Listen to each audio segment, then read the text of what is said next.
बातम्या प्लसमध्ये आपलं पुन्हा एकदा स्वागत। थेट ट्रम्प यांनी भारतीय निवडणूक व्यवस्थेच्या केलेल्या कौतुकाची गोष्ट आता पाहूयात। भारत तब्बल 97 कोटींहून अधिक मतदार।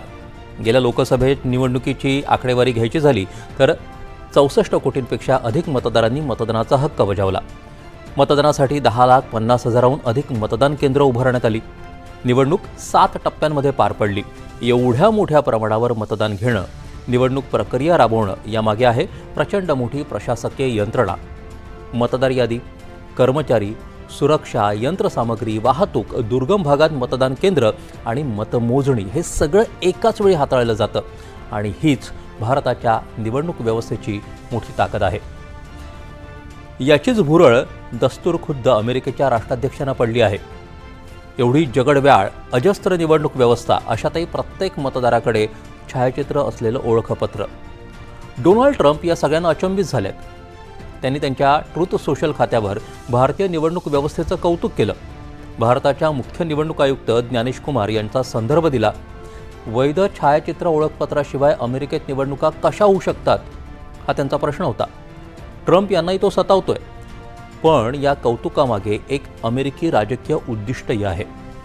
ट्रम्प प्रशासनाला निवडणूक सुधारणांचा एक कायदा आणायचा आहे, म्हणजे भारताचं कौतुक आणि अमेरिकेतील निवडणूक सुधारणा या दोन्ही गोष्टी एकाच वेळी त्यांनी चर्चेत आणल्या आहेत। भारतात एक केंद्रीय निवडणूक आयोग आहे। घटनेच्या कलम 324 अंतर्गत तो लोकसभेपासून विधानसभेपर्यंत सर्व निवडणुका एकाच नियमावलीत चालवतो। त्याच्या अखत्यारीत राज्य निवडणूक आयोग काम करतात, मात्र नियम सगळ्यांना सारखे। अमेरिकेत तिथं वेगवेगळी राज्य, त्या प्रत्येक राज्याचे निवडणूक नियमही वेगळे। एका राज्यात छायाचित्र ओळखपत्र सक्तीचं, दुसऱ्यात नाही। एका राज्यात टपाल मतदान मुक्त, दुसऱ्यात बंधन। त्यामुळेच ट्रम्प यांना भारताचं उदाहरण इतकं प्रभावी वाटलं, कारण भारतात होतं ते अमेरिकेत अजून शक्य झालेलं नाही। ट्रम्प यांना अमेरिकेत निवडणूक विषयक सुधारणा घडवून आणायच्या आहेत। Save America act, safeguard American voter eligibility act या नावानं एक नवा कायदा अमेरिकी संसदेत आणला जातोय।